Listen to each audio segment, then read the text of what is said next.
Maha suci Allah. Ternyata Abraham tidak bisa diragukan imannya. Diganti anak itu dengan binatang sembelihan yang besar, lembu besar. Diuji dia, Kejadian 22. Setelah semuanya itu Allah mencobai Abraham. Tapi sebaliknya, kalau anaknya sudah dua, ada Ismail yang 14 tahun mempersamainya. 14 tahun bersama dengan anaknya. Bayi imut digendongnya kemana-mana. Usianya sebulan, 2 bulan, 3 bulan, setahun lagi lucu-lucunya. 2 tahun, 4 tahun, 5 tahun lagi lucu-lucunya. Puas Abraham 14 tahun bersama anaknya, si matawayang ini, sematawayang ini, anak tunggalnya. Puas. Dan kemudian lahirlah anak kedua. Anak kedua lahir. Ketika anak kedua lahir, Allah datang. Abraham, ya Rabb, aku ingin anakmu yang kedua. Apa kata Abraham? Ambil aja. Gak apa-apa, silakan aja ambil. Toh ada anakku yang kusayangi, yang semata wayang. Abraham mencintai anak pertama. Itu pasti tuh. Cinta pertamanya, kegagahan pertamanya, kesatria pertamanya, tulang punggung pertamanya, kegagahannya yang pertama, ya Ismail. Tuhan datang minta Isa, ya ambil aja. Berarti tidak maksimal pencobaan. Kenapa? Karena kasih sayang Abraham sudah tidak tunggal, udah terbagi. Kasih sayangnya separuh di Ishak, kasih sayangnya separuh di Ismail. Ketika Allah datang minta, kasih anakmu yang ini, yang Ishak. Apa kata Abraham? Ya ambil aja, toh masih ada satu. Enggak ada apa-apanya percobaan kayak gitu, enggak ada apa-apanya. Seibarat orang tua punya anak 3, meninggal 1, sesedih-sedihnya, hatinya pasti terhibur. Masih ada 2 kan? Iya toh? Ismail pasti datang mengelus-elus bapaknya. Ayah kan masih ada aku, biarkan aja adik pergi. Demi untuk Tuhan minta, biarkan ada kan. Oh iya betul. Ya udahlah Rab, ambillah anakku ini, enggak apa-apa. Tapi bukan itu. Allah melihat hati Abraham pada saat Abraham meminta, berangis-nangis, dia berdoa memohon kepada Tuhannya agar diberikan keturunan dan diberikan satu bernama Ismail. Satu-satu ini diminta lagi. Barulah itu percobaan yang sangat luar biasa. Seibarat apa? Bang Suma punya duit 1 miliar, hilang 100 juta, masih ada 900 juta. Cak Ayu tidak terlalu menderita kali. Tapi kalau Pak Bom Bom duitnya cuma 10.000, hilang 10.000, jilat telapak kaki Cak Ayu, menderita semenderitanya. Itu yang dimaksud. Jadi kalau Ismail yang diminta tidak ada adiknya, itulah baru benar-benar ujian yang maksimal. Tapi kalau Isa yang diminta ada Ismail, itu bukan ujian Cak Ayu. Itu cuman apa ya bilangnya ya? Ya cuman apa ya bilangnya ya? Ya cuman takdir ajanya. Sementara ini bukan takdir, ini percobaan Tuhan. Buktinya anaknya tidak jadi mati, yang mati adalah domba. Berarti percobaan. Maka ada yang perlu diluruskan di dalam terjemahan Bible ini. Ada pastinya. Jangan memperbodoh diri. Firman Tuhan kepadanya, ambillah anakmu yang tunggal itu, titik. Jangan lagi ditambah, yakni Isa. Ketahuan bagi orang-orang yang IQ-nya tinggi. Wah, ini kalau dalam kasus polisi nih, kalau intel yang tangani kasus kayak begini, udah ketahuan ini pendusta, ini pembohong. Anakmu yang tunggal kok yang nyebutnya yakni Isa anak kedua. Piye toh? Wah, bubar. Ini bullshit, bohong. Anak pertama itu yang disebut anak tunggal, Cak Ayu. Anak pertama anak tunggal. Anak tunggal itu anak sematawayang. Tidak ada adik, tidak ada kakak. Itu baru anak tunggal.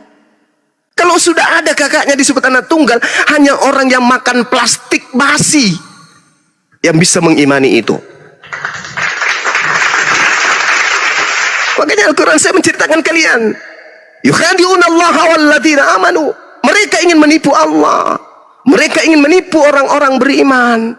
Padahal sesungguhnya mereka hanya menipu diri mereka sendiri. Wa inna minhum lafariqal yalwuna alsinatahum bil kitab litahsabuhu minal kitabi wa ma huwa minal kitab. Dan sungguh di antara mereka niscaya ada segolongan yang memutarbalikkan lidahnya membaca sebuah kitab agar kamu percaya dan menyangka bahwa itu adalah kitab. Padahal sesungguhnya itu bukan dari Alkitab. Dia berkata itu dari Allah, padahal sesungguhnya itu bukan dari Allah. Bukan dari Allah. Fawailul lil ladzina yaktubuna al-kitaba bi aydihim tsumma yaquluna hadza min indillah liyastaru bihi thamanan qalila. Celakalah orang yang menulis sebuah buku dan mengatakan ini dari Allah, padahal itu bukan dari Allah, hanya sekedar untuk mendapatkan keuntungan yang sedikit. Ngarang cerita, bolak-balik kitab suci, dibola sana sini. Ya, Tuhan dibilang manusia, manusia dibilang Tuhan, anak tunggal dibilang anak kedua dibilang anak tunggal. Itu bagi orang berakal pasti tinggalkan buku itu karena irasional, tidak masuk akal. Saya kira begitu, saudara. Terima kasih, batuk saya hilang. Baik, Bang Juma, terima kasih. Izin saya tanggapi, boleh Bang Juma? Saya tambah satu data dengan ya, senang hati. Pertanyaan pertama tadi. Bunda, Silakan. boleh aku kasih data satu. Berarti Sebentar Bang KTP. belum ada. Ketika Oh, iya. Sarah mati itu kejadian 23 ya. Maka kemudian matilah Sarah di Kiryat Arba yaitu Hebron. Di Orang asing datang. Abraham datang Sebagai? kata Fia. Iya. Sebagai orang Iya, Abraham. asing. Iya, Abraham tidak serumah. Abraham datang meratapi mayat Sarah. Lanjut silakan. Lanjut pertanyaannya. Terima kasih. Silakan. Ya. Izin saya tanggapi yang pertanyaan pertama Bang Juma. Berarti tidak ada ya Bang Juma di Al-Quran ya, yang menuliskan perintah sunat gitu ya Bang Juma? Kalau langsung disebutkan sunatlah kulubmu itu nggak ada. Kenapa saudara? Kenapa? Nabi Ibrahim anaknya Ismail, anak pertama, manusia pertama setelah Abraham yang bersunat itu adalah Nabi Ismail, bukan Ishak. Dan Nabi Ismail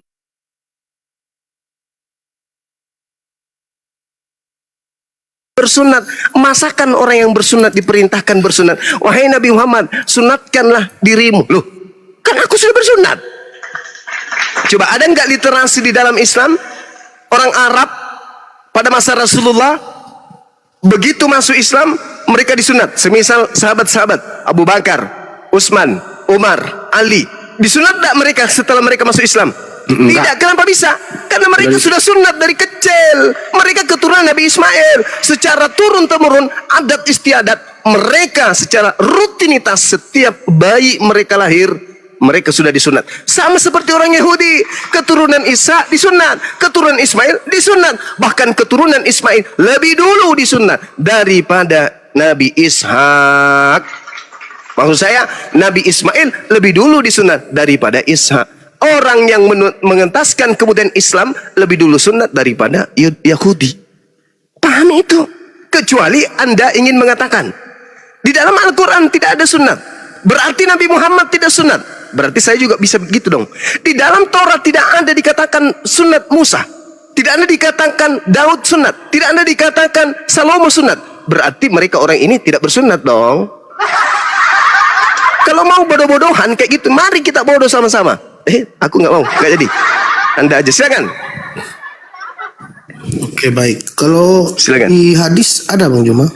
Nabi Muhammad mengucapkan dengan mulutnya sendiri, salah satu kemuliaan yang Tuhan berikan kemudian terhadapku adalah aku lahir dalam keadaan sunat.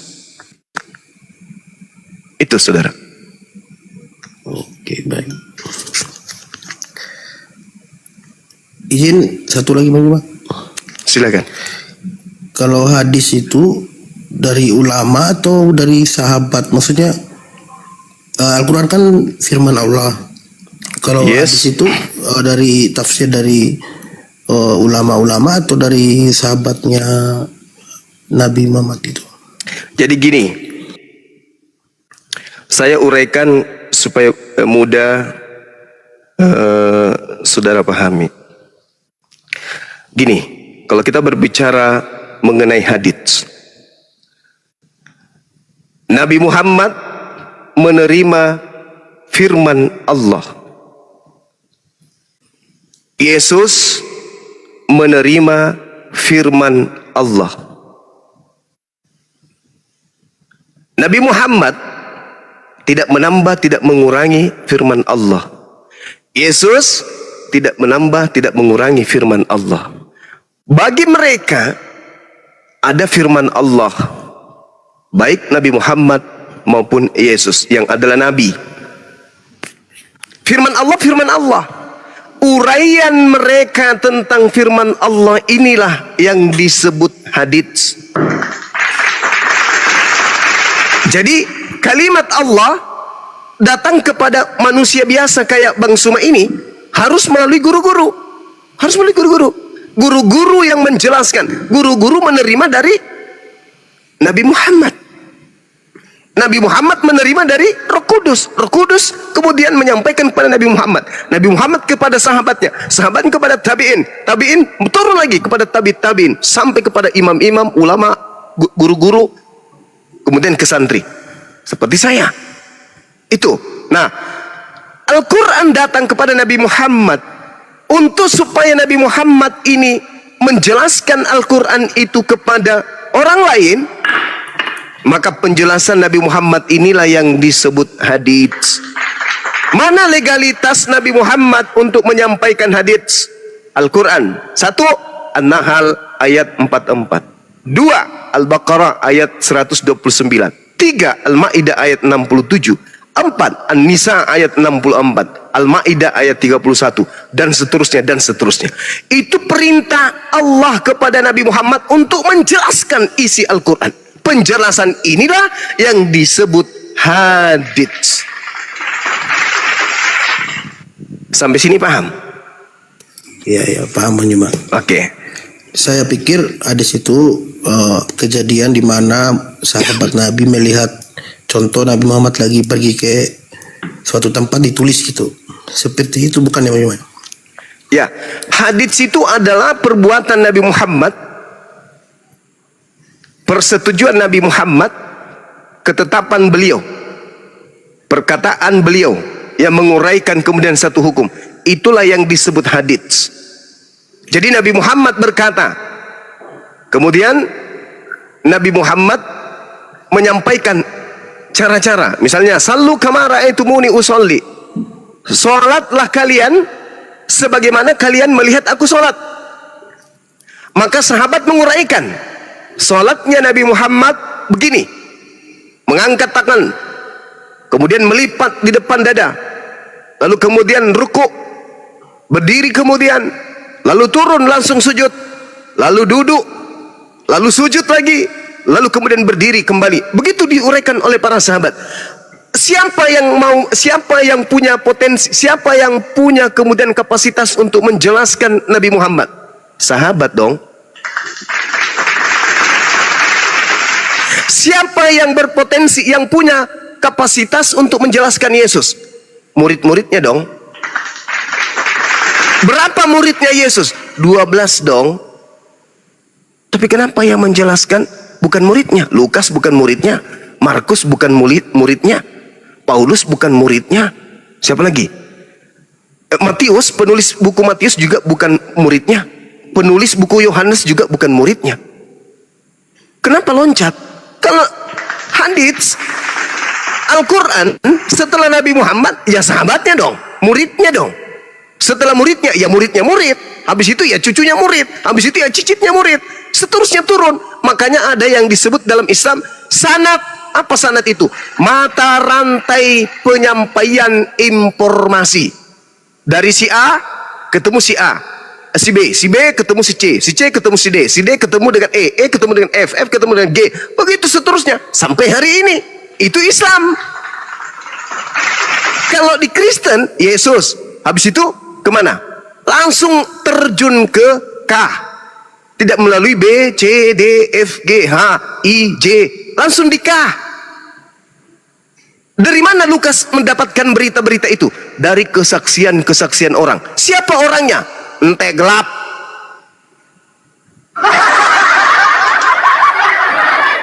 Saya menerima Injil bukan dari manusia, tapi dari Yesus Kristus. Kapan Yesus datang kepada Paulus? Enggak pernah. Kapan dia ceritakan? 13 buku, berarti Yesus harus menunggu Menunggu siapa? Menunggu Paulus bertahun-tahun. Kenapa? 13 buku, coy. Siapa yang pernah melihat Yesus datang kepada Paulus ketika dia menulis buku Roma, ketika dia menulis Filipi, dan seterusnya? Siapa yang pernah melihat? Tak ada yang pernah melihatnya. Paulus menulis buku dalam penjara. Salah satunya Timotius. Misalnya Filipi. Ada Yesus datang ke situ? Nggak pernah Yesus masuk penjara. Permisi Pak. Ya siapa? Saya mau jenguk tahanan. Namanya siapa? Yesus. Mau ketemu dengan tahanan siapa? Paulus. Udah masuk. 2. Diajarin di situ? Pernah? Nggak pernah. Ada cerita itu? Nggak ada. Lalu dari mana mereka mendapatkan informasi ini? Dari kesaksian-kesaksian orang. Siapa orangnya? Nggak tahu. Nggak tahu tiap orang. Mungkin Martinus, Marta, Filipus, Spertus, Andrianus, Tandiolong Mantidenteng, Sumilang, Mingkondong Diobela, Kandebobo Sisolapekan. Nggak tahu siapa orangnya. Siapa yang menjelaskan itu kepada Lukas? Gelap. Tapi kalau Rasulullah 22 tahun dia duduk di hadapan murid-muridnya, mengajarkan Al-Quran. Iqra bismi rabbikal ladzi khalaqa khalaqal insana min alaqa. Setiap bulan suci Ramadan 30 juz Nabi Muhammad menjadi imam. Bismillahirrahmanirrahim. Ghairil maghdubi alaihim waladdallin. Amin. Bismillahirrahmanirrahim. Alif lam mim. Zalikal kitabu la raiba fihi hudan lil muttaqin alladzina yu'minuna bil ghaibi wa yuqimuna as-shalah wa mimma razaqnahum yunfikun. Selama 22 tahun lebih Nabi Muhammad kemudian memimpin pembacaan ayat suci Al-Quran. Adakah Yesus pernah membaca? Pada mulanya adalah firman. Firman itu bersama-sama dengan Tuhan. Dan firman itu adalah Tuhan. Pernah Yesus baca dalil itu? Gak pernah. Terus dari mana pengarang Yohanes menulis itu? Gak tahu. Dari mana? Theophilus yang mulia. Banyak orang yang menyusun berita-berita tentang peristiwa-peristiwa yang terjadi di antara kita. Maka aku terpanggil untuk menyelidikinya, lalu menyusunnya kembali untukmu. Pernah Yesus mengucapkan kalimat itu? Enggak pernah. Lalu dari mana kemudian Lukas mengambil kata-kata kayak gitu? Dari Rasul Paulus yang diutus Tuhan kita Yesus Kristus kepada jemaat yang ada di Laodikia. Dari mana Paulus mengambil kata-kata kayak gitu? Dari Yesus? Enggak juga. Sedangkan Yesusnya mengatakan dalam Yohanes 12, aku Yesus sang penerima firman tidak berkata-kata dari diriku sendiri. Berarti Yesus tidak punya pengantar karangan. Sementara penulis Bible, Cini Kim sendiri. Lihat mongko sendiri kawan. Dia aja sendiri. Surat-suratnya Paulus itu. Surat kepada jemaat di Roma, surat kepada jemaat di Galatia. Apa itu? Yesus aja nggak pernah kirim surat. Nah, jadi begitu saudara ya, supaya dipahami bahwa bagi kami untuk menjadi Islam berakal dulu. Jadi kami tidak mengimani Islam itu begitu saja. Di Islam itu ada yang beriman lalu berilmu. Ada juga sebaliknya. Berilmu dulu baru beriman. Itu di Islam tuh berlaku. Ada yang beriman dulu baru berilmu. Tapi ada yang berilmu dulu baru beriman. Kedua-duanya ini nggak bisa dipisahkan. Kalau Anda beriman dulu, wajib hukumnya dibarengi dengan ilmu. Kalau Anda berilmu dulu, wajib hukumnya diimani. Itu di Islam nggak bisa terlepas antara ilmu dan iman, antara iman dan ilmu nggak bisa terlepas. Kalau di Kristen terbalik Cak Ayu. Di Kristen itu apa? Imani dulu, baru pelajari. Nah, bagaimana kalau tidak masuk akal? Imani aja, pokoknya iman lebih tinggi daripada akal. Kalau sudah tidak masuk akal, EGP, yang penting iman ini saja. Itu di Kristen. Sama seperti tadi, ambillah anakmu yang tunggal, imani, yaitu Isa, imani aja, jangan protes. Diam. Sadap. Diam. Oke bang. Diam. Sadap, imani aja. Ambillah anakmu yang tunggal itu, yaitu Ishak. Akal mengatakan, anak tunggal Ishak? Oh, nggak mungkin. Tapi apa kata Kristen? Sadap, diam, imani saja. Kapan kau berontak berarti tak ada Roh Kudus dalam dirimu. Itu di Kristen, Cahyu. Kalau di Islam enggak. Apa? Ini gimana ceritanya? Dari mana dasarnya ini? Ribut para imam, ribut mazhab kemudian. Oh, ini tidak bisa. Kita harus gelar ilmiah. Gimana ceritanya ini? Anak tunggal kok jadi anak kedua jadi anak tunggal. Gimana caranya? Nggak boleh. Harus diputuskan. Kalau perlu kita harus putuskan hari ini juga. Dipanggil pakar. Ini gimana ceritanya? Dari mana asalnya ini? Apa asbabul wurudnya? Asbabul nuzulnya kayak mana? Buka. Itu di Islam. Jadi harus dikaji dengan ilmu dulu, baru diimani. Atau ketika sudah terlanjur beriman, iman itu harus selaras dengan ilmu. Tidak boleh melambai sendiri tanpa bersanding dengan ilmu pengetahuan. Itulah Islam. Berbeda dengan Kristen. Maria melahirkan Tuhan. Imani aja. Tutup akalmu. Pokoknya jangan mau bahas lagi. Titik. Yesus lahir. Pada hari ini telah lahir bagimu juru selamat, yaitu Tuhan di kota Daud. Tuhan lahir, Cauduk. Bagaimana bisa benar? Udah, tugasmu imani aja. Pokoknya akhir bulan bayar perpuluhan. Nggak usah lagi kau pikir-pikir itu. Nggak. Pokoknya kau selamat. Selamat. Kristen selamat. Titik. Jangan mau lagi bahas. Sudah, Jangan. bang. Tapi Tuhan masa dilahirkan sama cewek? Jangan terlalu ambisius bang. Jangan pakai akal. Matikan akalmu. Imani aja. Itu di agama Anda. Silakan. Bang, Bang Yuma, Ya, Paman. tolong dijelaskan sama saya, kenapa sholat itu harus jam 1, itu ada apa, jam 3 ada apa, jam 6 ada apa, jam 9 ada apa. Tolong dijelaskan bang. Oke, baik. Jadi Islam itu ya di dalam Al-Quran jelas sekali mengatakan dalam surah An-Nisa ayat 100 tolu. 100 tolu. Tuh. Ya, tolu itu berapa? Nggak tahu saya bang, saya orang Dayak. Sama, saya pun nggak tahu. Tolong, Sama ya? tolong dijelaskan bang. Oke. Al-Quran mengatakan kemudian, A'udzubillahi minasyaitonirrajim. Faiza qadaitumus shalah fazkurullah qiyamah wa qu'udah wa ala junubikum wa iza tama'nantum wa aqimus shalah innas salata kanat 'alal mu'minin kitaban ma'quta. Selanjutnya apabila kamu telah menyelesaikan solatmu, ingatlah Allah ketika kamu berdiri, ingatlah Allah ketika kamu duduk, ingatlah Allah ketika kamu berbaring. Kemudian apabila kamu telah merasa aman, maka laksanakanlah solat itu sebagaimana biasanya. Sungguh solat itu adalah kewajiban yang telah ditentukan waktunya atas orang-orang yang beriman. Iya bang, Yes. saya beriman dengan waktu itu. Cuma saya tidak ngerti dengan waktu itu ada apa yang terjadi itu bang. Nggak perlu, itu perintah. Itu perintah. Jadi saya harus imanin aja. Oh, itu perintah dari Allah. Sekarang kalau Anda ditanya, jangan makan babi.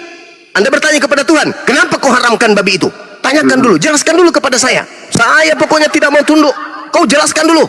Kenapa kau suruh saya larang makan babi? Ayo, jelaskan kepada saya. Itu maunya, gitu. Mau kayak gitu? Hah? Mau kayak gitu? Jadi Kristen kalau mau kayak gitu. Jadi Kristen. Jangan jadi Islam. Karena di Islam itu sami'ana wa ta'ana. Islam itu ketundukan. Ketika Tuhannya mengatakan lari, kami lari. Tuhannya mengatakan duduk, duduk. Kami nggak protes. Kenapa kamu memerintahkan saya saya harus ibadah pada jam segitu? Apa maksud lo? Jadi saya bukan Islam. Gitu. Kalau di Kristen boleh. Boleh. Saking jengkelnya Kristen, sabar. Saking jengkelnya Kristen kepada aturan-aturan Tuhan, sampai aturan tuannya harus mati dengan membayar tumbal di atas pohon salib. Betul? Jadi gini Bang Juma. Saya Ya, juga gimana? bukan orang Islam, jadi bukan orang Kristen. Cuma kalau saya suruh mengimani, saya harus teliti dong. Ya udah. Betul? Oke. Kamu sudah Nah, teliti jadi- dirimu? Tunggu dulu. Kamu sudah teliti dirimu?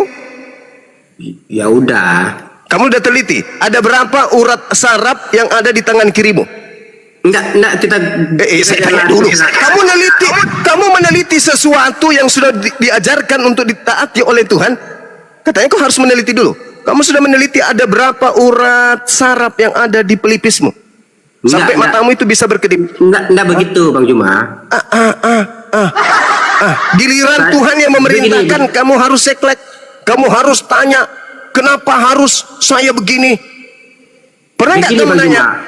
Dengar saya dulu 1 menit. Saya juga enggak condong ke Kristen dan enggak Saya nggak ada urusan dengan itu, Bang. Mau Anda Kristen, mau Anda seperti ayam yang tidak punya agama, nggak ada urusan bagi saya. Saya hanya menyelesaikan kewajiban saya sebagai seorang Muslim, ditanyai oleh manusia kayak ente. Ya Gitu, begitu. saudara. Ya begitu. Pertanyaan saya, kalau saya benar-benar memahami Islam, saya tanya kenapa sholat itu harus waktu itu Ya. jam 12. Tuhan Misalnya- memerintahkan itu, saudara. Tuhan yang memerintahkan itu. La yus'alu amma yaf'al. Tuhan tidak ditanya tentang apa yang diaturnya, tentang apa yang dikerjakan Tuhan. Wah, nggak bisa itu. Ya sudah, kau protes sekarang sama Tuhan. Saya nggak Kenapa bisa- kamu harus? Nggak bisa. Kenapa kamu nggak protes Tuhan? Kenapa kamu nggak dilahirkan menjadi perempuan cantik? Kenapa? Kutanya dulu samamu. Kenapa kamu nggak memprotes penciptamu? Tuhan, ngapain lu ciptakan gue pakai laki-laki, pakai ada nonotnya lagi? Harusnya aku jadi perempuan. Kenapa anda nggak tanya? Enggak, sebagai manusia saya tanya kepada saudara, kenapa Anda tidak tanya kepada pencipta Anda untuk Anda dicetak jadi wanita? Kenapa? Itu beda Bang Juma. Saya kan Kenapa beda? Kenapa beda? Jawab karena dulu. Kenapa Anda harus jadi laki-laki? Kenapa enggak jadi perempuan aja? Kenapa? Kenapa enggak Anda protes?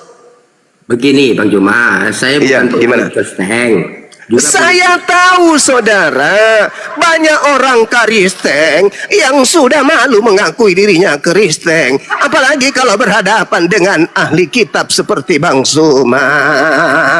Malu. Oh, Bang Juma juga Kristen. Malu mengaku Kristen, gemetaran. Gemetaran kalau Itu- Kristen di itu kan hadapan saya. timingnya. Well, saya hanya menjawab, kenapa saudara tidak protes kepada pencipta saudara, entah itu bapak Anda, entah itu nenek Anda, kenapa enggak protes kepada mereka? Kenapa kemudian Anda diciptakan menjadi seorang laki-laki yang nonotnya hanya seperti lombok biji besarnya? Kenapa? Kenapa Nah, enggak protes? begini Bang Juma. Bang Kenapa Juma ini Anda cuma- enggak protes? Kenapa? Aduh, Bang Juma kan Aduh. nggak tahu saya siapa. Saya tahu Anda manusia yang tidak percaya kepada Tuhan, atau Anda itu adalah manusia yang punya agama tapi Anda malu mengakui itu. Justru Bang Juma, saya itu penganut tahu. Ya, saya oke. tahu, Tapi penganut saya tahu tahu. Anda laki-laki kan? Iya, tapi Ya, kan saya penganut kenapa tahu. Anda tidak protes kepada Tuhan agar Anda dijadikan sebagai seorang wanita? Begini Bang Juma. Kenapa Anda Begini. terima begitu saja? Begini Bang Tanya Juma. dulu. Ah, Ku tanya dulu, Aduh, kenapa Anda ini terima susah begitu nih saja? posisinya. Kenapa Anda tidak protes, ambil pedang, angkat pedang, tantang dia? Hei kau yang telah menciptakan aku, tampilkan dirimu. Kamu tidak sopian. Kenapa kau ciptakan aku dengan nonot kecil seperti ini? Kenapa Anda tidak protes kayak gitu? Astagfirullah. Saya penganut Jadi- tahu Bang. Kami umat Islam, saudara, ketika diperintah kepada pencipta kami tunduk. Betul. Nggak ada daya kami untuk bertanya, kenapa harus jam 3 ya? Makanya Kenapa? makanya kita itu tidak bisa berkembang dan tidak bisa berpikir. Saya kan orangnya kreatif dan sangat Ya sudah, apa-apa yang kau pikirkan tentang proses penciptaanmu? Kenapa kau jadi laki-laki? bukan penciptaan. Kenapa harus sholat itu jam itu? Misalnya kan di dalam Islam kan, kenapa harus jam 12 ya? Kenapa harus jam 3 ya? Kenapa harus jam 6 ya gitu? Untuk apa Anda tahu itu? Ya karena saya kan mungkin suatu saat mualaf. Oh enggak, orang yang pakai mu'alaf itu adalah orang yang bisa menundukkan kemudian hatinya di atas kebenaran. Bukan kebenarannya, nggak bisa, karena ilmu. bukan kebenaran yang kemudian dianggap sebuah kesesatan. Enggak kayak Dulunya begitu. saya Buddhis. Ya, saya nggak ada memahami. urusan dengan Anda. Keyakinan Anda saya nggak ada urusan dengan itu. Anda kan bertanya kepada Saya juga tidak ada urusan sama Anda. Tidak ada. Saya tidak ada urusan dengan agama. Teman-teman, setahu saya kenapa? orang ini naik ke sini punya urusan dengan saya, makanya dia bertanya kepada saya, betul? Betul. Betul. Sekarang Anda turun, Anda cari pohon kelapa, ajak pohon kelapa itu bicara. Jangan ke saya, Anda nggak ada urusan dengan saya katanya. Betul? Ya Anda turun, cari batu nisan, kuburan Cina, temani ngomong itu batu nisan. Hei batu nisan, kok kamu kayak saya otaknya beku? Kamu kok beku juga sama kayak aku? Bedanya aku bisa gerak loh. Tengok tanganku, tengok. Aku bisa goyangkan. Batu nisan kamu nggak bisa deh. Dibilang lagi tuh. Udah sana, pergi. Cari batu nisan kuburan Cina, kau ngomong sama batu nisan itu. Kalau Tuhan kami, Al-Quran menguraikan la yus'alu amma yaf'al wa hum yus'alun. Dia Allah tidak ditanya tentang apa yang dikerjakan, apa yang diperintahkan, apa yang diaturnya, apa yang diinstruksikan, apa yang dilarangnya. Hei Allah, kenapa kamu melarang itu? Nggak ada. Kitalah yang akan ditanyai oleh Allah. Wahum yus'alun. Kenapa ketika kamu hidup tidak menggunakan akalmu? Kenapa ketika kamu hidup justru yang kau sembah manusia? Kenapa ketika kamu hidup, kamu justru melakukan satu kegiatan yang justru bertentangan dengan otakmu sendiri? Kita yang ditanya, bukan kita yang bertanya kepada pencipta. Itu namanya botol cuplis. Lanjut, teman-teman. Ya, Bang Juma, satu lagi. Boleh. Kan di Mazmur 22, kan dulu Bang Juma mengatakan bahwa Yesus tidak disalib. Adalah yang disalib itu adalah orang yang dikutuk, yaitu Yudas. Saya mau tanya, di Mazmur 22 itu kan nubuatan perjanjian lama. Itu Kata siapa itu Yesus nubuatan? Kata siapa itu nubuatan? Sebentar juga kan Itu lagu, Yesus itu mau lagu. mati, mau bukan wafat di nubuatan. kayu salib, dia berkata, Oke. Eli Eli lama sabatani. Nah, di Mazmur Iya. Allah, mengapa kau meninggalkan aku? Itu ada nubuatannya di Mazmur 22. Allah, mengapa Oke. kau meninggalkan? Jadi cocok. Berarti benar yang disalib adalah Yesus, Iya. gitu Bang Juma. Karena di Mazmur 22 satu perikop itu menceritakan Yes. kisah tangan dipaku, apa semua lengkap. Terima kasih. Bang. Iya. Iya, oke. Jadi gini saudara. Kitab saudara Eli Eli lama sabaktani itu tertulis di mana, Bang? Enggak, maksudnya Lukas? artinya Enggak. Eli Eli itu tertulis di mana? Lukas. Iya, perjanjian baru. Ada dan Iya, nubuatnya di di mana? Mazmur, perjanjian lama. Iya, di mana itu? Tunggu saya cari dulu, lupa saya. Iya. Matius kah? Atau di Markus kah? Atau di Lukas? Masa gitu nggak tahu? Bantu Bang Handi, dibantu Bang. Apa? Di mana Etere tulis itu? Matius. Matius 27:46. 46. Ya. Tenang aja, Bible berjalan di Oke. mari. Matius 27 nomor 46. Saya buktikan dulu Matius 9 nomor 9. Kita lihat supaya kita paham cerita ini. Setelah Yesus pergi dari situ, Yesus melihat seseorang bernama Matius.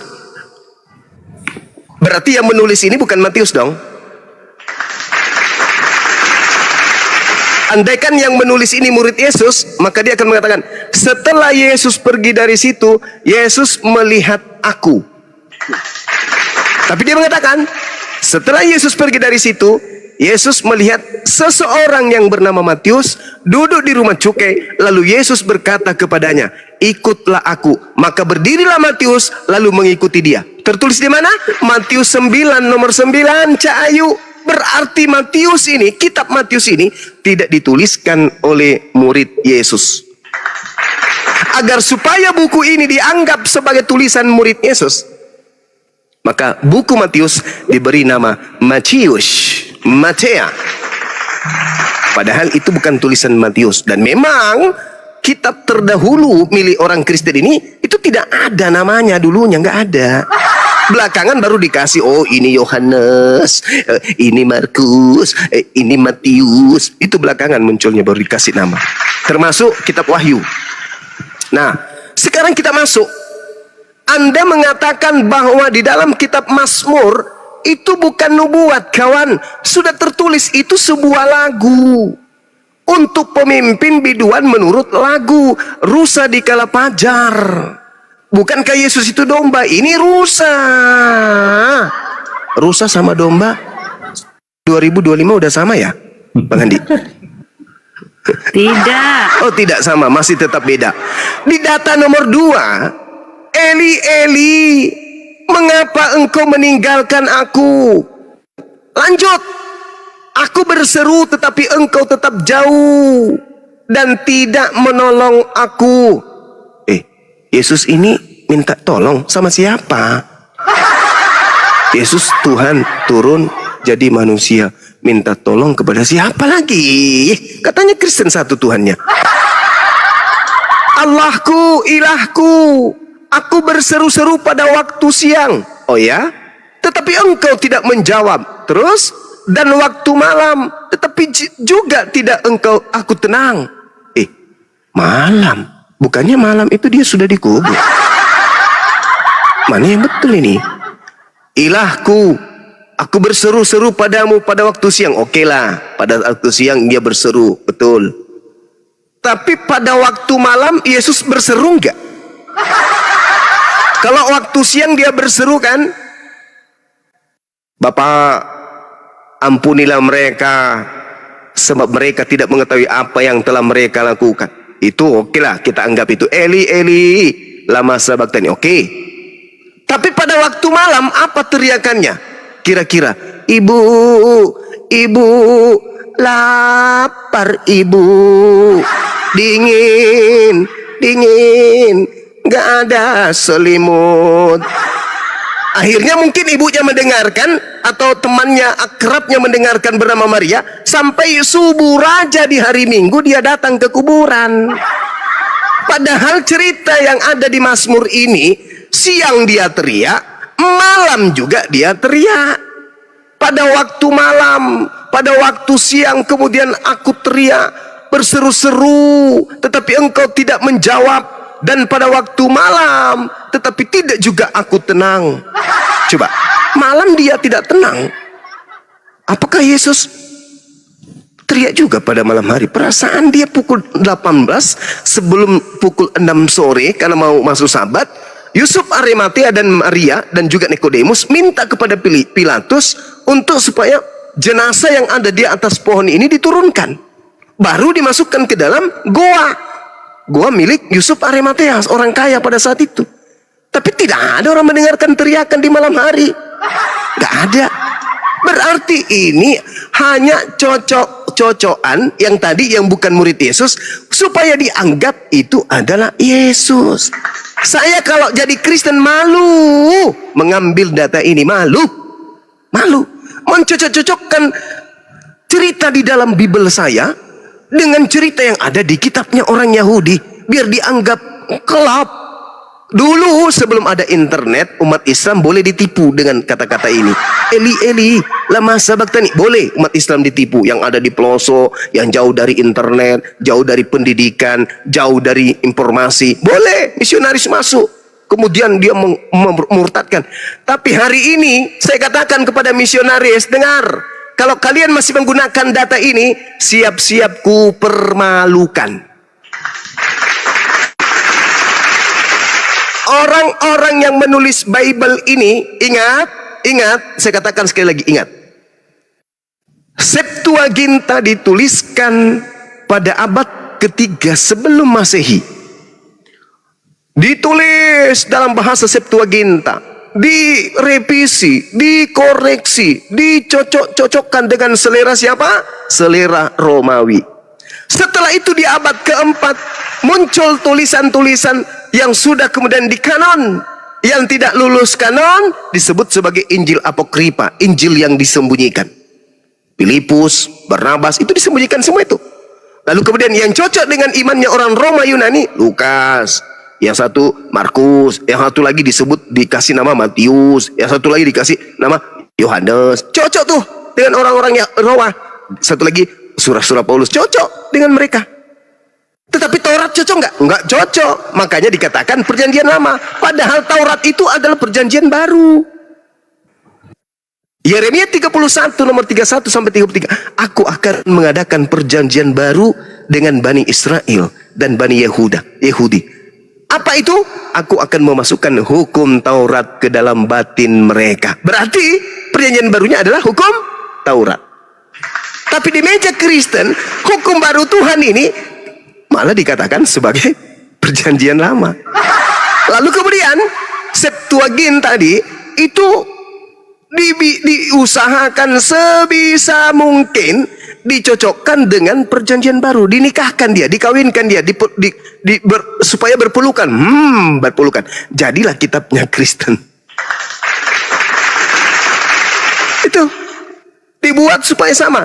Ya, kebetulan ada saudara saya di sini dari Yudaism. Ya, apakah kemudian saudara Yudaism ini bisa mengakui bahwa perjanjian lama milik Kristen itu sepadan, searah, seia sekata dengan original teks yang mereka punya? Bisa nggak, Ahi? Oh enggak, jelas beda, kecuali terutama di dalam Mazmur 22 ini. Kalau kita terus ke ayat 16 yang tadi disebutkan perbuatan penyalipan, ya, sebab anjing-anjing telah mengurungi aku, gerombolan penjahat mengepung aku, mereka menusuk tangan dan kakiku. Kejahatan tekstual. Padahal di situ bunyinya Kisafuni kelafim adat mereim hikifuni kaari yadai veraglai. Seperti singa mereka di tangan dan di kakiku. Inilah musuh-musuh Raja Daud.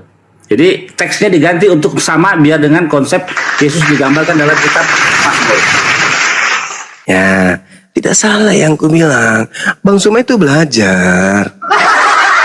Sekira begitu, saudara Al-KTP. Jadi saya kalau jadi Kristen malu mencomot terjemahan dari kitabnya saudara Yahudi karena tidak ada kapasitas saya sebagai Kristen untuk mengetahui apakah terjemahan ini sudah sesuai dengan empunya kitab. Itu dia.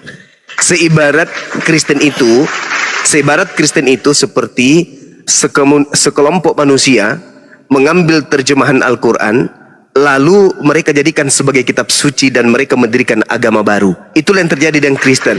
Mereka mengambil terjemahan kitabnya Yahudi lalu mereka jadikan kitab ini sebagai kitab dan mendirikan agama baru, yaitu Kristen.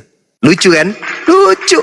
Terjemahan Al-Quran diambil oleh sekelompok manusia, lalu sekelompok manusia itu membuat agama baru, Tuhan baru, Nabi baru, hari ibadah baru, tapi menggunakan terjemahan Al-Quran, meninggalkan ajaran aslinya. Itu namanya jahiliyah. Silakan saudara Al-KTP. Oke, makasih Beda Bang. beda kali artinya ya, Bang Billy. Jauh beda artinya. Kalau saya bertanya Bang Zuma, Kita biarkan dulu saudara Al-KTP belum selesai. silakan. Ya, boleh gantian Bang. Oke, silakan. Makasih Bang Iwan. Iya, sama-sama. Oke, saya mau tanya nih Bang Zuma, mungkin karena Abang Zuma udah punya akal kan, karena akalnya lebih besar, jadi bisa diuji lah ya. Ya Bang Zuma. Ya, menguji akalnya yang lebih kecil gitu. Oke, maksudnya aku percaya lah Abang Zuma bisa punya akal dan bisa menjawab lah, bisa berdasarkan dalil-dalil dan referensi yang lain lah ya, karena akalnya lebih besar kan Daripada Oke, Anda. Bang Zuma. Iya, silakan. Oke. Jadi Tuhan Abang Zuma itu berapa Bang? Satu. Satu Tuhan saya. Ya. Satu itu apa Bang? Satu itu ahad, tunggal, tidak berbilang, tidak bisa dibagi. Makanya kami sebutkan ahad. Cerminan untuk orang Indonesia itu satu, artinya dia tunggal, absolut, entitas yang berdiri tunggal. Tunggalnya itu absolut, tidak berbagi, tidak berbilang. Satu itu hanya untuk hanya untuk mudah dipahami. Oke. Iya. Jadi tunggal itu adalah satu dalam definisi tidak maksudnya tidak tercampur dan satu ya. Yes. Oke. Kalau Bang saya mau mengatakan kepada Bang Zuma itu berapa, Bang? Saya satu. Oke. Bang Zuma itu satu dikatakan Bang Zuma dikatakan satu. Di dalam tubuh Bang Zuma ada roh nggak? Ada jiwa nggak? Ada. Tubuh dan jiwa sama nggak, Bang? Tubuh dan jiwa enggak, beda. Oke. Roh dan jiwa beda nggak, Bang? Beda. Berarti abang 3 dong, bukan satu. Satu, saya satu. Katanya beda. Saudara, ketika saya berkata saya, maka yang berbicara di situ adalah jasad, ruh, dan jiwa saya. Oke. Saya mau punya tahu Bang Zuma. Definisi kata ekad atau definisi kata tunggal itu seperti apa maksudnya itu, Bang? Coba dijelaskan secara akalmu ya. Iya. Jadi ketika berbicara mengenai hakikat Tuhan, hakikat Tuhan itu hanya Dia. Tidak ada yang lain. Di luar daripada dirinya bukan Tuhan. Misalnya, andaikan bisa Tuhan itu menciptakan Tuhan, maka Tuhan yang diciptakan itu bukan Tuhan. Andaikan Tuhan kemudian bisa turun menjadi piring, maka piring itu bukan Tuhan. Kenapa? Karena itu sudah di luar daripada dirinya. Berarti dia boleh dikatakan Tuhan menciptakan Tuhan, atau firman menjadi daging, tapi itu bukan Tuhan. Kenapa? Karena Tuhan itu entitas tunggal absolut. Ya. Oke, itu nanti pertanyaan selanjutnya saya nanti Bang Zuma, itu tunggal. Ternyata di dalam Al-Quran itu jamak, bukan tunggal sebenarnya. Tapi itu nanti, tapi yang saya mau itu nanti pertanyaan selanjutnya Bang Zuma. Yang saya mau tahu yang satu itu, definisi yang satu itu. Itu ada 2 definisi Bang Zuma. Mana yang nanti lebih cenderung dalam Islam melihat definisi satu itu apa? Yang satu, yang pertama tadi saya udah jelaskan ya tentang Bang Zuma itu dikatakan satu padahal di dalam diri Anda itu ada 3. Itu definisi pertama ya Bang Zuma ya. Nah, definisi kedua, batu itu dari dalam sampai keluar sama enggak? Kalau kita lihat ya, karena saya bukan ahli batu, kita lihat sama. Maksud tinggal dijawab aja lah. Iya sama. Kenapa emang? Iya. Batu Oke. Batu punya roh enggak? Enggak. Oke. Batu punya jiwa enggak? Enggak. Dikatakan satu enggak? Satu. Iya. Benda mati enggak? Mati. Oke. Mana definisi ketuhananmu di situ? Yang 2 itu. Tuhan saya laisa kamitslihi syai'. Tidak serupa dengan apapun, maka tidak bisa dimisalkan dengan benda. Beda dengan Tuhanmu. Tuhanmu bisa saya setarakan dengan kera, betul nggak? Boleh nggak saya setarakan dengan kera? Kera punya roh, kera punya jiwa, kera juga punya daging, betul? Apa bedanya Tuhanmu dengan kera? Kutanya dulu. Mana dalilnya kera punya roh? Mana dalilnya? Alah, kalau dia tidak punya roh mati dia. Mana dalilnya? Jadi monyet itu hidup bukan karena roh. Loh, di dalam dirinya dia tidak memiliki yang namanya akal pikiran, tapi dia tidak. Saya tidak mengatakan akal. Saya mengatakan jiwa. Terus? Jiwa itu perpaduan antara roh dan jasadnya kera. Meskipun pada sisi ini dia tidak sama seperti manusia. Nah sekarang kalau Anda mengatakan apa yang Anda ingin katakan dengan bertanya seperti itu tentang Tuhanku, Anda menganalogikan Tuhanku dengan diriku. Ya, tidak bisa, karena Tuhanku itu tidak sama seperti saudara. Tuhanku itu tidak bisa disetarakan dengan apapun. Kitabnya orang Yahudi berkata, hendak dengan siapa engkau mempersamakan aku hingga kami sama? Kamu nggak malu? Kamu nggak malu? Akalnya kan bisa memahami, ya kan? Akalnya lebih besar kan, bisa memahami ketuhanannya kan. Jadi saya Maksudnya? mau tahu mana definisi dua Gimana ini? tadi, definisi satu itu yang alamut seperti apa? Laisa kamislihi syai'. Pencipta alam semesta ini tidak sama, tidak serupa, tidak semisal dengan apapun. Berarti Belum masuk bukan di satu otak, dong. belum? Tapi berarti bukan satu dong. Hei, Anda mempersamakan batu banyak batu ginjal, batu cincin, batu telinga. Anda mempersamakan manusia, ada Bang Suma, ada Bang Billy, ada Bang Alif, ada Bang Alfi, banyak manusia. Tidak bisa disetarakan dengan manusia. Tuhanku beda dengan Tuhanmu. Tuhanmu bisa disetarakan dengan makhluk yang lain. Maaf nih, saya balik tanya boleh? Silakan. Oke, Anda mengambil analogi tadi kan, 3 dalam 1, betul? Betul. Kamu mengambil analogi itu semisal Tuhanmu, betul? Betul. Yesus ada berapa pribadi dalam dirinya? Dia ada dua natur. 2 natur atau 3? Dua natur. Jiwa? Kalau berbicara tentang kemanusiaannya ya dia manusia sejati. Kena kau. Anda menganalogikan, dia sabar manusia dulu, sejati. sabar. Ini giliran saya. Ya, oke. Anda Oke, bertanya oke. tadi kan, saya menjelaskan. Bang Suma Silakan. kau katakan ada jasadnya, ada ruhnya dan ada jiwanya. 3 dan kau katakan 1, betul? Betul. Yesus ada jiwa, ada roh, ada jasad, betul? Betul. Berarti Yesus sudah memiliki 3 pribadi. 3 pribadi itu 3 pribadi begini cuma. Kalau dikatakan Kena kau. Kalau Enggak, kau tambahkan sabar, lagi sabar. pribadi burung merpati Jangan. dan pribadi Tuhan lain, Jangan kau berarti potong Yesus dulu. memiliki 5 pribadi. Kena kau kan? Ayo. Enggak. Yesus sudah memiliki 3 pribadi. Roh, jasad, jiwa. Ya. Betul? Ya. Ya Berarti kan Yesus manusia kan ini manusia sejati, Isa sejati. Ya, sebagai manusia dia memiliki 3 komponen tadi, betul? Betul. Ketika dia menempel kepada Tuhan, kepada Dewa Theos, 3 ini ikut nggak? Iya. Sudah berapa Tuhanmu, pribadi Tuhanmu? Kemanusiaannya itu bukan Tuhan cuma tetapi ilahiannya itu Anda cuma tadi karena mengambil dia analogi Bang Suma itu 3 pribadi. Kenapa Anda mengambil analogi Bang Suma 3 pribadi dan batu itu 1 pribadi? Anda ingin mengatakan Tuhanku setara dengan batu kan?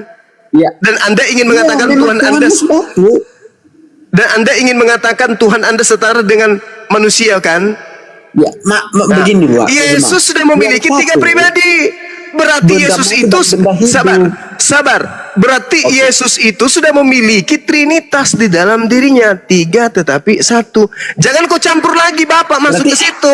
Jangan kau campur berarti ada lagi Trinitas dong. Zuma juga Roh Trinitas. Kudus. Jangan kau campur lagi Roh Kudus di situ. Oke, Abang Zuma berapa? Saya 1. Lah tadi katakan Tuhan Yesus. Kalau itu 3, kalau itu 3. Yesus. Nah terus Anda katanya berarti kalau Anda mengambil contoh seperti Tuhan Yesus berarti Anda juga Tritunggal dong di dalam diri Anda. Yang menjadi Bang Suma sabar. Yang menjadi Bang Suma ini Tuhan atau bukan? Yang menjadi Gimana, Bang Suma Pak? ini Tuhan atau bukan? Ya Anda manusia lah karena nggak ada. Yang menjadi Yesus ini Tuhan atau bukan? Yang keilahiannya yang menambahkan kodrat manusia dalam dirinya. Berarti Yesus ini, tubuh Yesus ini Tuhan atau bukan? Kemanusiaannya bukan, yang manusia biasa lah. Kamu bohong. Kamu baca Kolose 2 nomor 9. Di dalam tubuh jasmani Yesus inilah kepenuhan ketuhanan. Kepenuhan. Jasmani. Ada donatur nggak di situ? Jasmani. Ada donatur nggak di situ? Jasmaninya yang dikatakan. Iya, jasmani dan keilahian kan? Bukan, jasmaninya itu. Jangan kebohong, jangan kebohong. Di situ dijelaskan secara jasmani dan ke Allah. Tidak ada dan. Tidak ada dan di situ. Kamu jangan bohong. Oke, Kolose kita 2. baca Oke, Kolose 2 Anda baca, silakan. Anda baca. Jangan kau bohongi saya. Saya ini ahli Bible. Pendetamu aja cium tangan sama saya. Mana kata dan di situ? Kalau ada kata dan di situ, saya turun dan saya tutup komal. Silakan. Oke. Kolose 2:9. 2:9. Ya. Baca. Sebab dalam dia berdiam secara jasmania seluruh kepenuhan kealahan. Terus itu udah jelas. Jedar. Garis bawahi. Jedar. Secara Mana dannya? Mana jasmania, dannya? Mana dannya? Seluruh kepenuhan apa jemaah? Kepenuhan kealahan. Apanya yang kepenuhan kealahan? Apanya yang penuh? Keilahian. Apanya yang penuh? Ya keilahian di dalam diri kemanusiaannya itu. Iya, kena kau. Jadi secara jasmani, Yesus itu jasmaninya adalah Kemanusiaannya manusia biasa. dalilnya mengatakan apa? Penuh dengan Keilahian, kealahan. apanya yang penuh dengan keilahian? Kealahan. Apanya? Kealahan. Apanya yang penuh dengan keilahian? Apanya? Ya ilahi, ya ilahi itu ya Tuhan lah. Iya. Loh, kok tahu sih? Dalil kitabmu sendiri kau berakin, Cak Ayu. Apa Sebab masalahnya di situ? dalam Kepenuhan dialah itu apa? berdiam secara jasad seluruh kepenuhan keteosan. Jadi Iya, terus apa jasadnya masalahnya? Yesus termasuk masalah biji gitu? sakarnya, mohon maaf, termasuk biji sakarnya itu adalah Tuhanmu juga. Betul? Namanya manusia cuma di situ ada dua natur. Tidak ada dua natur di situ. Jasmani dan Cak Kangkung, kealahan. tidak ada dua natur di situ. Katanya punya akal. Di situ sudah satu Katanya punya natur. akal. Di Melebihi dalam Allah. dialah, dengar. Di dalam dialah berdiam secara apa? Secara apa? Berdiam secara Jasmani. secara jasmani. Apa yang berdiam secara jasmani? Di dalam dirinya itu kan sejasam keutuhan. Saya manusia. ulang pertanyaan saya. Apa yang berdiam secara jasmani? Tubuh. Apa yang berdiam secara tubuh? Seluruh kepenuhan kealahan. Berarti biji sakarnya juga adalah Salah. nenekmu kiper, Keilahian. saudara kota. Saya tanya samamu, biji sakarnya Yesus penuh dengan keilahian atau tidak? Jelas, keilahian itu betul. Terima kasih. Kepenuhan Di kan? bawah tepuk tangan. Kepenuhan kan? Berarti Bang Suma selama ini dituduh menghujat dengan mengatakan Kristen menyembah batu zakar. Hari ini kita sudah buktikan bahwa batu zakar Yesus kepenuhan segala keilahian. Namanya kemanusiaan cuma. Kok kemanusiaan? Keilahian. Dua natur di situ cuma. Berarti kok dua natur lagi? Katanya punya. Kok dua natur? Ah. Kok dua natur? Bisa Di mana baca dua nggak, Bima? naturnya? Hei, di mana dua naturnya? Di situ di mana? Oke, Dua naturnya oke. di mana? Oke, bentar. Iya, Baca silakan. dulu ya. Biar baca. kita jangan tipu-tipu ya di sini cuma ya. Ya, silakan. Betul itu, betul. Jangan tipu-tipu kita, yuk. Laju baca, semangat. Sebab Ini cuma Ya. kita garis bawah ini ya cuma ya. iya, besarin. dulu lah. Besarin. Oke. Host, besarin host. Supaya kita jangan bohong-bohong di sini cuma. Ya, silakan. Oke. saudara. Ya. Tak mana pulpen di sini. Oke.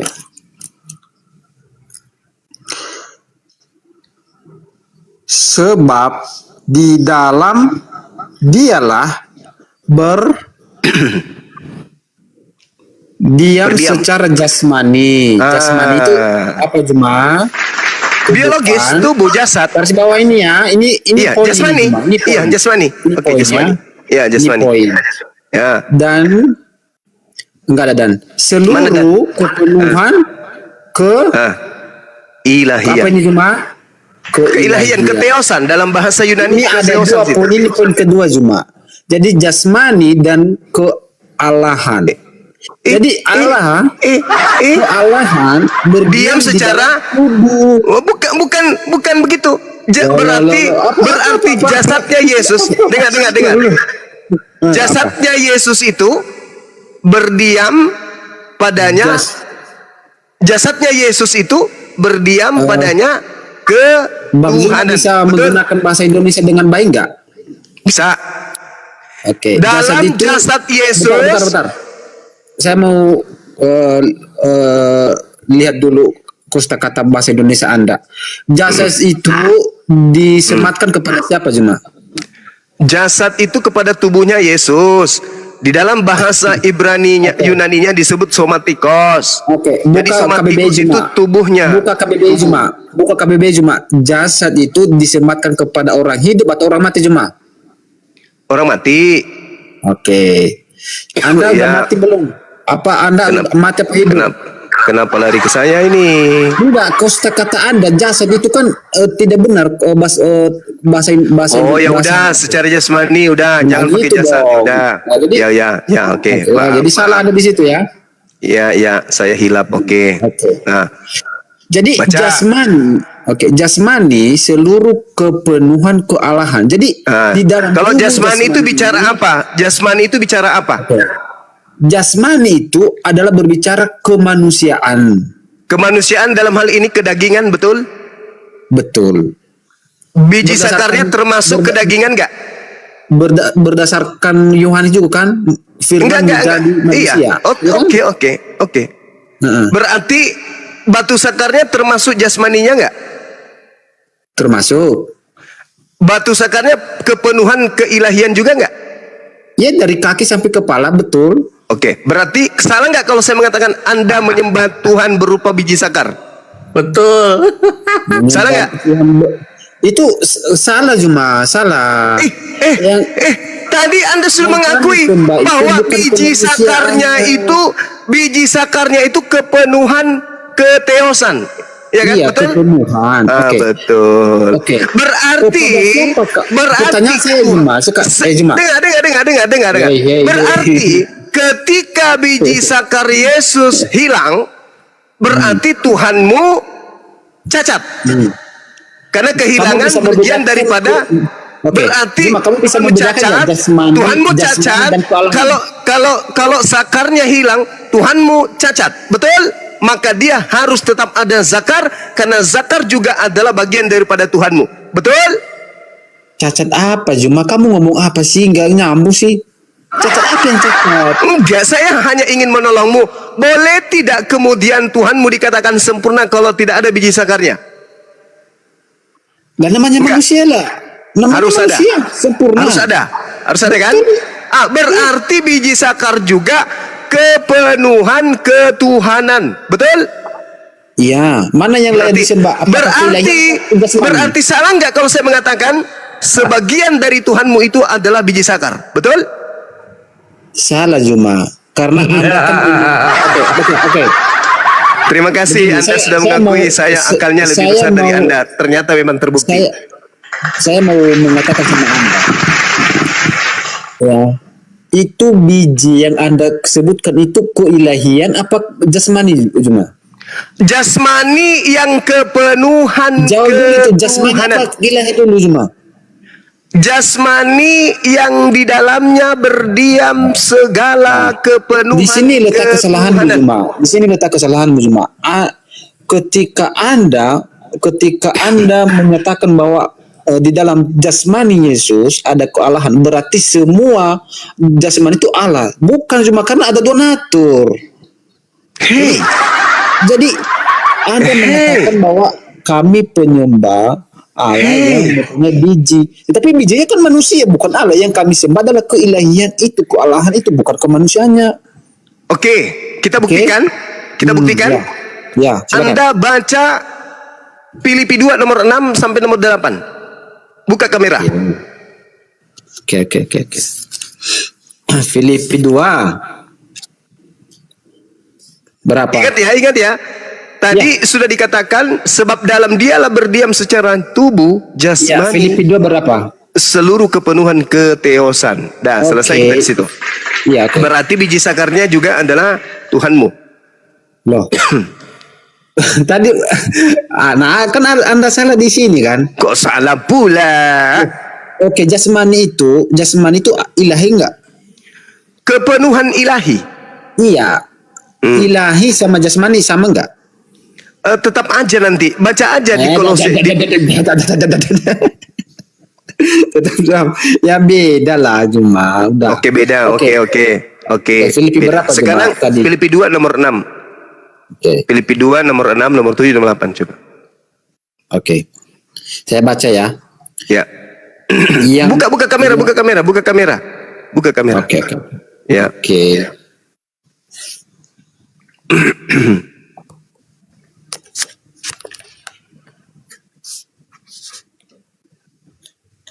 Baca nomor 6-nya. Yang walaupun dalam rupa Allah tidak menganggap kesetaraan dengan Allah. Oke ya, itu poin yang pertama sih kalau saya. Itu sebagai milik yang harus dipertahankan, Melainkan telah mengosongkan dirinya sendiri dan mengambil rupa seorang orang hamba dan menjadi. sama dengan manusia. Sekarang pertanyaan saya. Lanjut. Oke. Sekarang pertanyaan saya, yang menjadi manusia ini siapa? Keilahiannya. Berarti ilahimu menjadi manusia, betul? Keilahian itu dia Mengambil? menambahkan kodrat manusia di dalam menambahkan? keilahiannya. Kalau keilahian karena Allah itu roh cuma. Dia tidak menambahkan. Dia tidak menambahkan, bahkan dia dikatakan dia tidak mempertahankan milik kepunyaannya, melainkan mengosongkan dirinya dan mengambil rupa seorang hamba dan menjadi sama dengan manusia. Tapi kata sama itu cuma sisipan, yang sebenarnya menjadi dengan manusia. Oke. Ketika Nah, sekarang dia menjadi, yang menjadi manusia ini siapa? Ya Allah. Nah, berarti Allahmu menjadi batu sakar, betul? Apakah dia ketika dia menjadi manusia apakah dia menjadi manusia apakah dia berhenti menjadi Tuhan cuma? Itu. Jadi ketika dia manusia bukan lagi Tuhan. Iya, itu yang saya tanya. Apakah ketika dia menjadi manusia apakah dia berhenti jadi Tuhan? Iya, dia Tuhan kan? Iya, dia tuh apakah dia berhenti nggak menjadi Tuhan ketika dia menjadi manusia? Berhenti nggak? Justru ini pertanyaan yang saya harus tanya kepadamu. Saya harus bertanya kepadamu. Ketika Tuhanmu menjadi manusia, apakah dia tetap Tuhan? Oke. Pertanyaan. Jadi dia menambahkan kodrat manusia di dalam. Di mana dalilnya dia menambahkan kodrat? Dia mengosongkan diri. Dia mengosongkan diri dan mengambil rupa manusia. Dia sama seperti manusia. Pertanyaan saya, ketika dia manusia, apakah dia masih Tuhan? Kemanusiaannya ya manusia, tetapi keilahian di dalam dirinya tidak ada manusia, nggak ada lagi keilahian, sudah hilang pupus. Dia mengosongkan diri dan tidak mempertahankan ketuhanannya, melainkan mengosongkan dirinya dan menjadi manusia. Siapa yang mengosongkan diri? Siapa yang mengosong? Keilahiannya mengosongkan diri. Ketika dia kosong, dia menjadi apa? Oke, apa yang Anda pahami tentang kosong? Dia menjadi apa? Kosong itu apa dulu yang Anda paham? Dia menjadi manusia. Jadi manusia ini Tuhan atau bukan? Manusia Tuhan Yesus ilahi menambahkan kodrat manusia di dalam dirinya sehingga dia Allah ilahi dan manusia. Itu cuma. Kau tidak malu ditonton ribuan manusia? Hah? Dalilnya mengatakan yang walaupun dalam rupa dewa tidak menganggap kesetaraan dengan dewa sebagai milik yang harus dipertahankan, melainkan dewa telah mengosongkan dirinya sendiri dan dewa mengambil rupa seorang hamba dan menjadi sama dengan manusia. Pertanyaan saya, manusia ini dewa atau bukan? Dia itu adalah Tuhan. Terima Dia adalah kasih. Tuhan. Dia di situ yang lengkap biji sakar atau tidak? Berat manusia di dalam Dia dirinya. di situ lengkap biji sakar atau tidak? Biji sakar secara kemanusia ya tentu ada. Nah, Terus? gitu dong. Apa lagi? Berarti tidak salah ketika Bang Sua mengatakan Kristen penyembah biji sakar. Dah selesai. Mungkin Bang Handi Yang disebut monitor. itu manusia apa ilahi cuma? Hei, Tuhanmu sudah jadi manusia.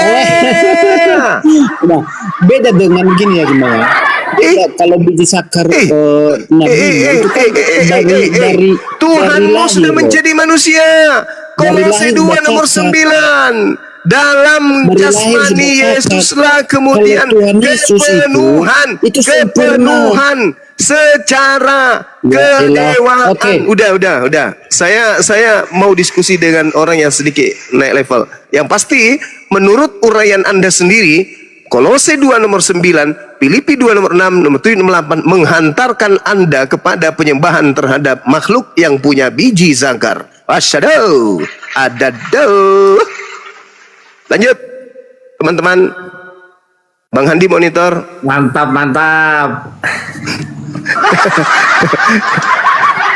Semoga banyak yang tersadarkan kalau selama ini mereka menyembah makhluk yang punya batu sakar yang juga kepenuhan kedewaan.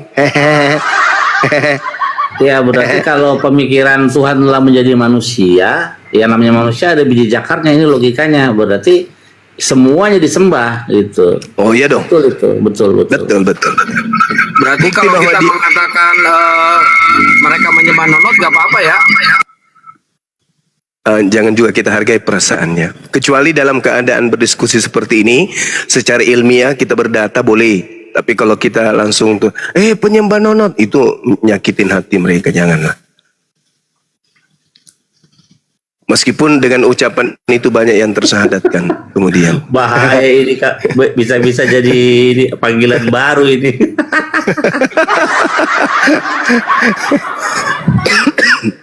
Makanya Itu data. makanya dalam hal ini hentikanlah. Terus apa yang dihentikan? Batuk yang dihentikan, batuk. Batu.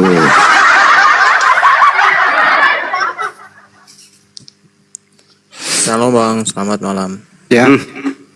Boleh sih lama Boleh sih, nomor rupa. Ya bamo ya basia. Ya bamo liswe ya bamo boleh. Untuk merasa. Silakan Les. Gimana Les? Les? Bang Andi, selamat. Ya, Ya gimana Dek? siap. Gejala awal langsung aja gejala awal apa gitu lah. Kelainan tahun berapa? Tanya. Ini bawa sahabat ya Bang. Apa gejala apa? Ini bahas apa?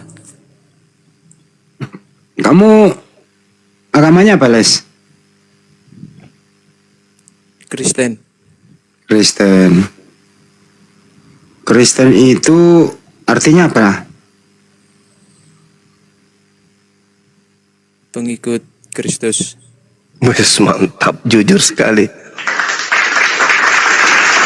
Aku nggak dengar suaranya kecil banget ya. Aku nggak pakai handsfree sih. Beliau pengikut Kristus, bukan pengikut Yesus, tapi pengikut Kristus. Yesus sudah pasti Kristus. Ini perspektif Bible. Tapi Kristus belum tentu Yesus. Kenapa? Karena Yesus berkata ada Kristus palsu yang penyesat. Kristen itu katanya adalah pengikut Kristus. Jadi istilah Kristen ini bukan pengikut Yesus, artinya bukan, tapi pengikut Kristus. Kristus yang mana yang diikuti oleh Kristen sudah pasti bukan anak Maria, tetapi Kristus yang keluar dari kubur, yang kemudian mengatakan, kepadaku telah diberi kuasa di dunia, pergilah jadikanlah seluruh bangsa menjadi pengikutku. Itu menurut Yesus itu adalah iblis, itu bukan Yesus. Jadi saudara ini pengikut Kristus. Gitu saudara. Yes. Ya. Yesus udah pasti Kristus. Ya, Ya, tapi Kristus belum tentu Yesus. Tapi Yesus udah pasti Kristus. Ya, perspektif Bible. Wah, bagus kalau gitu bang. Yang udah Iya. pasti-pasti aja lah. Belum tentu Kristus, belum tentu Yesus. Karena ada penyesat juga bergelar Kristus. Kata siapa? Kata Yesus. Ya. Tertulis di mana? Matius 24, nomor 4, nomor 5. Dan nomor 24. Sebab Kristus palsu. Ketahuan kan? Dan nabi-nabi palsu akan datang dan menyesatkan banyak orang untuk melakukan mujizat, dan dia akan menyesatkan banyak orang dan sekiranya mungkin menyesatkan orang-orang pilihan juga. Nah itu bang. Jadi Yesus sendiri mengatakan ada Kristus palsu. Kebetulan aja di dunia ini hanya ada satu kelompok manusia yang mengaku dirinya sebagai pengikut Kristus, yaitu Kristen. Nah sekarang kita uji nih, apakah Kristen pengikut Kristus asli atau Kristus palsu? Kan gitu. Baik. Intinya tadi Bang Ya. udah memastikan bahwa Ya. Yesus udah pasti Kristus. Yes. Ya, kepastian itulah. Pasti Yesus pasti Kristus kan gitu. Ya, tapi Kristus belum tentu Yesus. Iya, tapi Yesus udah pasti Kristus. Ya, kan saya mengatakan itu, kok diulang-ulang. Sekarang yang jadi masalah, Kristen ini apakah pengikut Kristus yang asli atau palsu? Kalau palsu dan tidak palsunya, dalilnya di mana palsunya, di mana tidak palsunya. Kata Yesus, waspadalah kepada nabi palsu yang datang kepadamu nyamar seperti domba padahal mereka serigala. Dari buahnya kau dapat mengenal nabi palsu itu. Apa buahnya? Memanggil aku Tuhan, bernubuat pakai namaku, bermujizat pakai namaku, mengusir setan pakai namaku. Pada saat itulah aku Yesus akan berterus terang kepada mereka yang memiliki buah-buah nabi palsu ini, enyahlah daripadaku, aku tidak mengenal kalian, kalian semua adalah pembuat kejahatan. Kira-kira yang memanggil Yesus Tuhan, bermujizat pakai nama Yesus itu siapa? Pengikut Kristus. Kristus yang mana? Iya, lihat aja, pengikutnya diusir. Berarti Kristen ini mengikuti Kristus palsu. Sederhana untuk menjelaskan itu. Kenapa kalian diusir oleh Yesus? Kalau nabi palsu itu sederhana aja dalilnya di Bible itu, apalagi Ya, coba. di Perjanjian Baru. Ya coba Dari tunjukkan. buahnya saja, dari buahnya saja kamu mengenal nabi palsu itu. Itu aja. Buahnya apa? Enggak terlalu Apa buahnya? Apa buahnya menurut Yesus? Ya. Nabi palsu itu. Satu. Sudah kan dijelaskan di ayat lanjutnya kan dari pohon yang baik dan tidak baik. Itu aja. Iya, enggak usah. Nabi palsu. Enggak usah, kamu lihat aja buahnya, kata Yesus. Buahnya satu, Ya, memanggil dari aku pohon yang tuh, baik. memanggil aku Tuhan. Dua, bermujizat pakai namaku. Tiga, mengusir setan pakai namaku. Keempat, bernubuat pakai namaku. Buah-buah ini ada di mana? Di Yahudi, di Islam, atau di Kristen? Masalahnya dalilnya itu enggak begitu. Masalahnya. Loh kok begitu pula masalahnya, bukan begitu? Itu kan ditambah-tambah itu. Kok ditambah-tambah pula? Karena sederhananya itu dari buahnya aja itu ada. Iya, dari Nggak buahnya. ribet itu Dan di situ. apa buahnya? Apa buahnya kata Yesus? Iya. Apa buahnya? Buahnya itu cuma dua. Buahnya itu cuma dua. Apa? Baik dan buruk. Itu aja. Enggak ada kayak begitu. Penipu. Kan begitu, Bang. Pembohong. Justru Anda yang penipu. Mana ada kayak begitu? Dari buahnya engkau akan mengenal dia. Pada hari terakhir Iya, banyak gitu, orang berseru. Bang. Mana coba tunjukkan kepada saya. Coba di baca mana? dalilnya, Bang. Iya, silakan Anda baca. Dari Iya, silakan Anda baca. Sederhana, Matius 7. Silakan Anda baca. Matius 7 Bentar. nomor 15 sampai nomor 23. Coba Anda baca. Bibelnya sendiri dipelintir. Ya, kita Cek lagi aja bang. Matius 7 sampai 15 ya. Matius 7 mulai dari nomor 15 sampai nomor 23.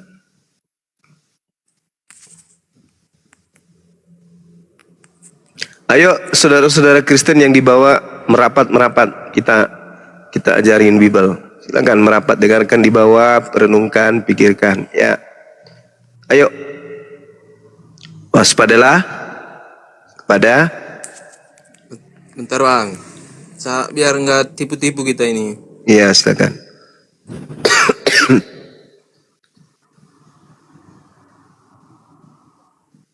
Matius berapa bang? Matius 7 kan? Ini yang menjelaskan. 15. Ya, sampai nomor 23. Satu perikop itu. Oke, siap. Saya baca ya. Iya. Waspadalah terhadap nabi-nabi palsu yang datang kepadamu dengan menyamar sebagai domba. Tetapi sebenarnya mereka adalah serigala yang buas. Gitu bang. Ya, terus sampai Nabi palsu itu menyamar sebagai domba. Iya, siapa yang menyamar domba? Domba itu kan Bani Israel. Itu siapa? Domba itu kan Bani Israel. Siapa yang menyamar Bani Israel di luar Bani Israel? Siapa? Islam atau Kristen? Tadi kasih tahu di ayat. Islam atau Kristen? Asumsi dulu. Islam atau Kristen? Asumsi dulu. Domba itu Ini Bani doang, baca Israel. ayat. Yang Iya, disebut kalau domba domba itu kita Bani setuju. Israel. Yeremia 50 nomor Iya, 17. Nah, siapa yang nyamar-nyamar seperti Bani Israel di sini? Nah, kita cari serigalanya kan gitu. Lah, kan serigalanya itu adalah yang bukan Bani Israel, ngaku Bani Israel. Itu siapa? Islam atau Kristen?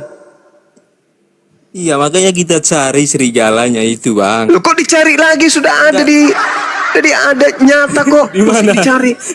Di mana? Enggak ditulis Kristen di situ, enggak ditulis Islam, makanya kita cari, Bang. Kan gitu cara belajarnya. Hanya orang bahlul yang mau cari lagi sesuatu yang sudah ditemukan. Gimana ceritanya?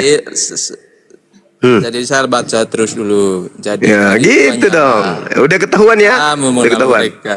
Ah, Ya, buahnya lah, Bang. Dari iya. buahnya. Dari buahnya. Terus. Ayo. Terus. Buahnya itu dari yang baik, pohon yang baik dan pohon yang buruk. Tidak. Mama ngarang cerita lama rupa. Ya Oke, pasti dari ya situ bamuah. Ya biarkan ya narasi aja, Bang. Abang narasi buahnya itu apa ya? Silakan. Buahnya kan Yesus sudah menjelaskan. Jadi dari buahnya lah kamu akan mengenal mereka. Yaitu bukan setiap orang yang berseru kepadaku Tuhan, Tuhan akan masuk dalam kerajaan surga. Melainkan dia yang melakukan kehendak Bapakku yang ada di surga. Pada hari terakhir banyak orang yang akan berseru kepada aku Tuhan, Tuhan, bukankah kami bernubuat demi namamu, mengusir setan demi namamu, mengadakan mukjizat demi namamu juga? Pada waktu itulah aku akan berterus terang kepada mereka dan berkata, aku tidak mengenal kamu, enyahlah daripadaku kamu sekalian pembuat kejahatan. Yesus kalau hadir hari ini, Bang, dia datang ke Islam, Islam tidak makan babi. Dia datang ke Kristen, Kristen makan babi. Kira-kira yang mana yang diklaim sebagai pengikutnya? Islam, itu udah pasti. Kemudian dia datang kepada Islam bersunat. Datang ke Kristen tidak bersunat. Kira-kira yang mana dia kira pengikutnya? Islam. Tidak mungkin Kristen. Tapi Islam yang sama seperti Yesus tidak mengaku sebagai pengikut Yesus. Tapi Kristen yang tidak sama seperti Yesus mengaku sebagai pengikut Yesus. Berarti siapa yang menyamar? Islam atau Kristen? Yang nyamar itu yang nyamain, Bang. yang nyamar itu yang bukan Bani Israel mengaku Bani Israel. Itulah elit tank. Iya, Bang, yang bukan Israel mengaku sunat gitu loh, Bang. Nggak ada hubungannya itu. Nggak ada hubungannya. Nggak ada hubungannya dengan sunat. Mengaku-ngaku nggak makan babi. Kan hukumnya kan untuk Israel itu, Nah, babi itu. ada nggak Islam kemudian memanggil Yesus Tuhan? Nggak ada. Yang memanggil Yesus Tuhan siapa? Karena makanya Yesus tidak semua orang. Ya, Yesus Mana di situ tidak tertulis? semua orang itu. Bukan di situ tertulis makan babi Yesus. Ada nggak? Nggak ada. Yang tertulis di situ adalah bermujizat, mengusir setan, mujizat, mengusir setan, bernubuat, memanggil Yesus Tuhan. Itu buah-buah daripada nabi palsu itu. Kan di Matius 7 kan ngomongnya begini redaksinya. Ya. Tidak semua orang. Yang Memanggil tidak semua aku? orang itu siapa, Bang? Ya, tidak semua orang yang memanggil Yesus Tuhan. Kan gitu. Yang tidak itu siapa, Bang? Apa ini? Ada dua kelompok yang memanggil Yesus Tuhan. Kalau Kristen ini kan berlebihan dirubahnya menjadi Tuhan. Ada dua kelompok. Bani Israel juga memanggil Yesus itu Tuhan. Murid-muridnya. Kemudian Kristen memanggil juga Yesus itu Tuhan. Tapi belakangan dirubah menjadi Tuhan. Nah, Ya, di mana di antara memanggilnya?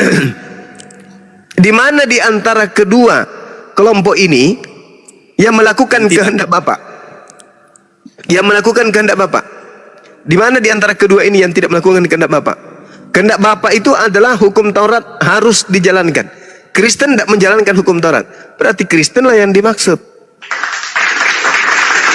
Islam tidak masuk ke situ. Islam tidak masuk ke sana. Menjalankan Kenapa? hukum Taurat. Islam tidak masuk ke situ. Kenapa?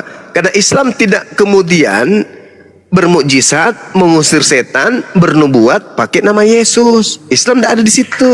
Yang ada di situ adalah murid aslinya Yesus, Bani Israel yang melakukan hukum Taurat, dan Kristen yang bukan Bani Israel yang tidak melakukan hukum Taurat. Hanya ada dua kandidat, Yudaism atau Kristen. Nah, siapa di antara Yahudi dan Kristen yang nyamar-nyamar menjadi Yahudi? Kalau Yahudi nggak mungkin karena memang mereka Yahudi. Kristen ini yang bukan Yahudi yang nyamar-nyamar Yahudi. Serigala nyamar domba. Kristen itu mengaku domba tapi makan babi. Domba itu makannya rumput bukan daging. Ada nggak Yahudi makan babi?